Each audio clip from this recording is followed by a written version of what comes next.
2 hours later. Duh, tiap buka TikTok sekarang isinya konten LGBT mulu tahu. Tadi aja ada yang terang-terangan ngaku gay. Terus sekarang malah dijadiin konten lucu-lucuan. Hah, serius? Aku juga pernah lihat sih. Dan yang bikin kagetnya itu, kolom komentarnya tuh kayak banyak yang dukung gitu loh. Dan kayak ngomen kamu keren lah, jadi diri sendiri lah, dibiarin gitulah. Malah kayak komennya positif tau. Nah iya, padahal kita tinggal di Indonesia kan ya, negara yang punya agama, norma, dan nilai budaya. Tapi makin kesini LGBT kayak dianggap biasa aja gitu. BTW ini nih pas banget tau sama materi Pancasila kita. Seru nih kalau kita diskusin sekarang. Wah, iya, sekalian aja yuk kita bahas. Terus kita sambungin sama Pancasila dan undang-undang. Kalau disambungin sama relationship apa gimana ya kira-kira? Loh, kamu maaf LGBT? Astagfirullah. Astagfirullah, nggak gitu. Ih, kok makin melenceng ya pembahasan kita? Yaudah, mari kita bahas apa sih LGBT itu? Yaudah deh, Yaudah. Nah, kalian tahu nggak sih apa itu LGBT? Enggak, apa tuh? Di LGBT itu singkatan dari lesbian, gay, bisexual, dan transgender. Jadi istilah ini tuh dipakai untuk menggambarkan orientasi seksual dan identitas gender yang beda dari mayoritas. Nah iya tuh, jadi lesbian itu yang suka perempuan sama perempuan. Kalau gay, lelaki sama laki-laki. Dan tapi kalau transgender itu adalah orang yang tidak menerima gendernya dari kecil tuh loh. Kayak dia tuh mau tukar gendernya gitu. Salah. Kalau B-nya itu apaan? B itu biseksual, itu tuh suka antara dua-duanya. Misalnya nih ada seseorang suka antara dua gender itu, sama dua gender dia sukanya gitu. Oh, kayak dia suka cewek, dia suka cowok gitu. Iya betul sekali. Nah, di Indonesia fenomena LGBT ini makin sering muncul, terutama di media sosial. Tapi kita harus tahu gimana pandangan negara kita terhadap itu, bukan cuma ikut-ikutan opini. Jangan FOMO doang. Benar juga. Iya. Betul sih itu. Kalau dari sisi Pancasila, sila yang pertama itu kan ketuhanan yang Maha Esa. Jelas nih kalau misalnya Indonesia itu negara beragama. Jadi hampir semua agama yang diakui di Indonesia tuh menganggap bahwa perilaku LGBT adalah bertentangan dengan ajaran agama mereka di Indonesia. Dan juga sila kedua kita yang berbunyi kemanusiaan yang adil dan beradab. Itu mengajarkan kita untuk berperilaku adil kepada sesama kita dan juga membenarkan adab yang benar. Akan tetapi bukan berarti kita membenarkan perilaku menyimpang ya. Nah guys, aku juga sempat searching nih soal undang-undang kita. Di pasal 28J Undang-Undang Dasar 1945 itu tuh bunyinya kan setiap orang wajib tunduk pada pembatasan demi menjaga nilai-nilai moral, agama, dan ketertiban umum. Jadi kebebasan tuh bukan cuma berarti kita bebas ngelakuin apa aja ya, apalagi kalau bertentangan dengan norma. Aku juga baru baca isi KUHP baru pasal 411 dan 412 Undang-Undang Nomor 1 Tahun 2023 menyebutkan bahwa seksual di luar pernikahan termasuk sesama jenis bisa dipidana tahu jika dilaporkan oleh pihak tertentu kayak keluarga dekat kita. Nah, aku juga ada baca nih, kita tuh nggak boleh lupa ya sama Undang-Undang Perlindungan Anak Nomor 35 Tahun 2014 yang melarang segala bentuk kekerasan dan eksploitasi seksual termasuk dalam konteks LGBT terhadap anak di bawah umur. Jadi jelas ya, negara kita tidak melegalkan perilaku LGBT. Apalagi kalau dilakukan terang-terangan atau mempengaruhi anak-anak dan remaja. Ragil kali ya, ragil. Makanya penting untuk mencegah penyebaran perilaku ini. Harus sih, Iya dong, harus. Iya, setuju sih, tapi pertanyaannya gimana sih cara kita untuk mencegah LGBT?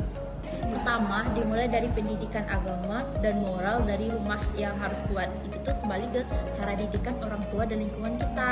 Jadi sebagai orang tua dan juga sebagai anak, kita harus mengetahui itu perbedaan batasan kita antara laki-laki dan juga perempuan. Begitupun juga pergaulan kita, bagaimana pergaulan laki-laki dan juga pergaulan perempuan. Jadi dengan begitu kita jauh itu dari kata apa itu yang LGBT. Oh iya, ada juga nih cara lainnya, yaitu dengan ngefilter konten-konten yang lewat di media sosial kita. Kan kita nih lagi scrolling nih, kita bisa pencet tidak tertarik atau gimana gitu, supaya kita tuh nggak ngasih panggung ke mereka yang LGBT, biar juga kita nggak terinfluence sama orang-orang yang kontennya begitu. Betul tuh kata Najwa, karena menurut aku kalau misalkan pelaku-pelaku LGBT ini dikasih ruang, dikasih panggung. Jadi remaja-remaja kayak kita nih, remaja-remaja puber itu nanti nganggapnya dewasa. Padahal kan udah jelas secara hukum, secara agama, norma dan alam itu sangat tidak diperbolehkan dan sangat menyimpang. Nah, selanjutnya peran sekolah sama lingkungan itu sangat penting loh, kayak didikan guru atau dosen kayak di lingkungan yang kita belajar lah, itu sangat penting buat ngebahas tentang masalah ini. Terus kayak gimana ya, soalnya kan ini banyak ya remaja-remaja yang gampang terpicu gara-gara hal itu. Tapi cara guru dan cara orang-orang dekat kita tuh ngejelasin ke kita tuh kayak baik-baik dengan bijak. Tahu nggak sih kalau pikir-pikir tentang parenting ya? Tahu nggak Jannah yang mamanya Alim itu loh yang di TikTok yang badannya gitu kan? Tahu. Dia tuh ternyata homo loh guys. Hah, serius? Aku juga pernah lihat sih. Dan yang bikin kagetnya itu kolom komentarnya tuh kayak banyak yang dukung gitu loh. Dan kayak ngomen kamu keren lah, jadi diri sendiri lah, dibiarin gitulah. Malah kayak komennya positif tau. Nah, ini tuh bisa didukung juga sama program Satgas PPKS ya, ya kan? Yang waktu itu kita pernah ditampilin nomornya pas ospek itu loh. Oh iya. Nah, jadi kalau misalnya ada nih teman-teman yang agak melenceng menurut kalian gitu kan, kalian bisa minta tolong sama Satgas PPKS. Iya. Tapi bukan berarti itu ya, bukan berarti dia kena hukuman, tapi nanti dapat bimbingan dari Satgas PPKS-nya. Dan yang paling penting, kalau ada teman-teman kita yang kita rasa udah kayak nih anak udah nyeleneh nih, kita tuh harus kasih tahu baik-baik, jangan dibully, kasihan juga mental mereka. Tapi tetap diarahkan ke jalan yang benar dengan pendekatan agama dan psikologi gitu. Jadi kesimpulannya nih, kita harus tegas terhadap perilaku LGBT, baik itu pelaku maupun juga korbannya ya. Bagi korban kita harus memberi mereka bimbingan dan juga bimbingan psikologis dan juga bimbingan kesehatan mental mereka, karena kita tahu korban itu pasti mentalnya kena banget. Dan juga bagi perilaku LGBT itu kita harus ketahui bahwa itu sangat-sangat tidak benar, karena itu sangat melanggar Pancasila, norma hukum, agama yang ada di Indonesia ya. Jadi kita harus ingat juga bagi perilaku LGBT itu kita tidak boleh menghakimi mereka secara itu terang-terangan ataupun dengan yang kasar gitu, karena dimanapun juga kita harus memiliki rasa manusiawi terhadap mereka.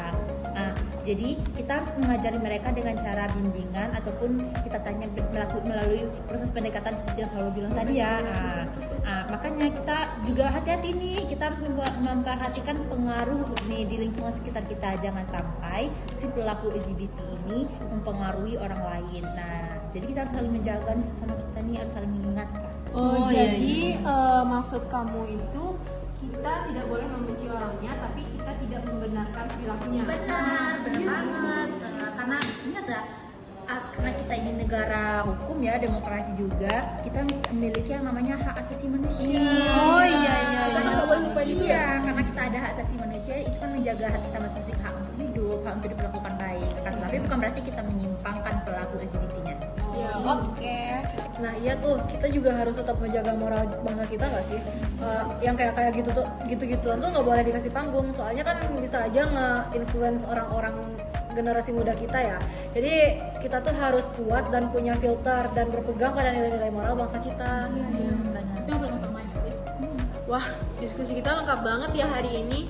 Aku jadi lebih paham kenapa LGBT itu sangat dilarang oleh negara, hukum, dan agama.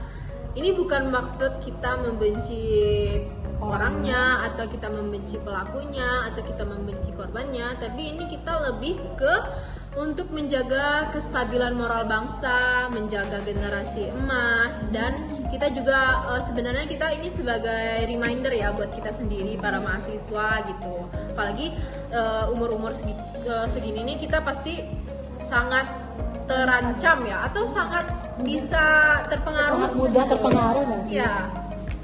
Nah, semoga dengan diskusi kita hari ini kita nggak gampang terbawa arus atau kayak ya ikut-ikutan gitulah, dan kita tidak bisa ngikuti zaman gini ya. Maksudnya kayak hal-hal yang kayak gitu tuh nggak bisa dibawa contoh. Kita harus jaga diri juga, jaga lingkungan kita juga. Kayak kalau ada yang menyimpang kita harus bantu mereka. Nah, membatasi juga boleh, tapi kita harus bantu mereka juga biar mereka berubah gitu loh. Dan pokoknya kita harus bisa jaga diri, jaga lingkungan kita deh. Mari kita terapkan nilai-nilai Pancasila. Say no